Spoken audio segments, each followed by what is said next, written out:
Sveiki, mani sauc Aigars, jūs esat BeSafe kanālā, un šodien mans padoms par galdu. Tātad faktiski liela izvēle tur nav. Tātad ir tie saucamie L-veida galdi, kas pēc tiem ergonomikas prasībām būtu jāstrādā uz šo galdu, pie tajām šajā te slīpajā vietā, tā kā es apmēram esmu parādījis, ka te ir pele, tastatūra un monitors, ja, vai nu papildu monitors, ja, tā kā šajā ieliekumā. Un šie te roku balsti būs traucēt normāli pabraukt apakšā, un tur rodās citas problēmas. Tā kā faktiski šeit mēs varam iekarobēt uz krēsla rēķina iegādāties tādu modeli, kur nav šo te roku balstu.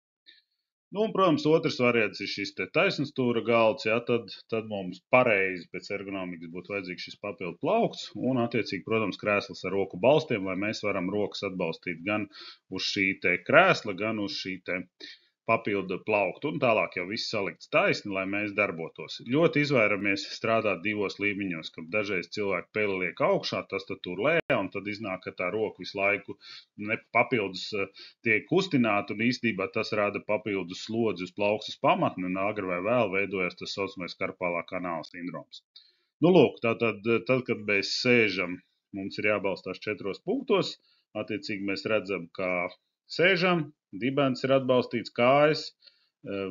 Principā es mācu, ka šie te mūsdienu Eiropas mēbeles ir taisīts vidējiem statistiskam cilvēkam, un tie galdi, kas ir izgatavoti un krēsli, pamatā ir domāti šiem vidējiem statistiskam cilvēkam no kāda 1,65 līdz 1,75 m. Ja tu esi mazāks, tad varbūt tās vajadzīgs ir kāju paliknis, ja tu esi garāks, tad ir jādomā, kā šo galdu dabūt augstāk. Ja?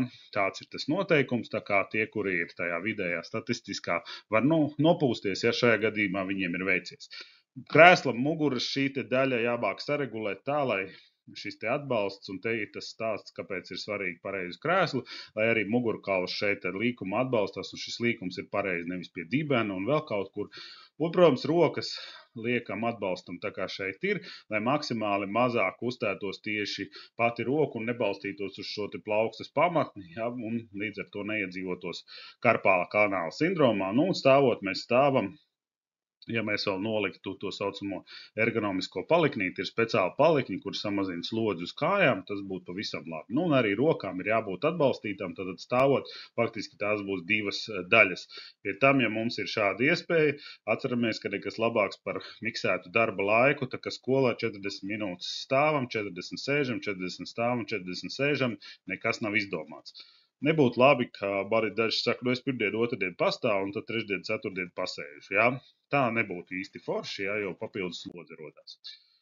Nu, šeit es iekopēju, te var redzēt, ko nozīmē, ka cilvēkam ir šis regulējums galds, bet, protams, viņš viņu nav pareizi saregulējis. Mēs redzam, rokas stāv gaisā, līdz ar to rodās slodze uz šo te vietu. Faktiski vēl būtu jāpaceļ tā, lai rokas varētu atbalstīt. Nu, un šis jau ir tas, ka mēs varam galdu iegādāties un krēslu, varbūt šajā gadījumā galdu ne tik ļoti labus, bet ja cilvēks nesapratīs pamatlietas citas, kā saregulēt šo te datoru, lai neveidotos šeit kūkums un līdz ar to arī izmaiņas šeit kakla daļā, tad līdz ar to būs tā, kā mēs šeit redzam, jā, bet arī šeit stāvs. Atceramies, labas lietas šeit ir, mums ir regulējums galds. Paliknīts mēs varētu domāt, ka tas ir šis ergonomiskais, jā, bet galds ir par zemu, līdz ar to tas cilvēks faktiski līdz galam pareizi no ergonomikas viedokļa šo te visu neizmanto. Nu, lūk, tā kā tam ir nozīme ir tam, lai cilvēki paskatītos uz to, ko jūs darat, ne tikai sēdēt kaut kur tālumā un saliktu ķeksīšus kaut kādā programmā. Tā kā lūdzu tādus pakalpojums sniedzējus cenšamies neizvēlēties. Ja reiz ieguldam naudu, tad ieguldam tā, lai mums maksimāli būtu efekts no tā visa. Lai nu jums veicās!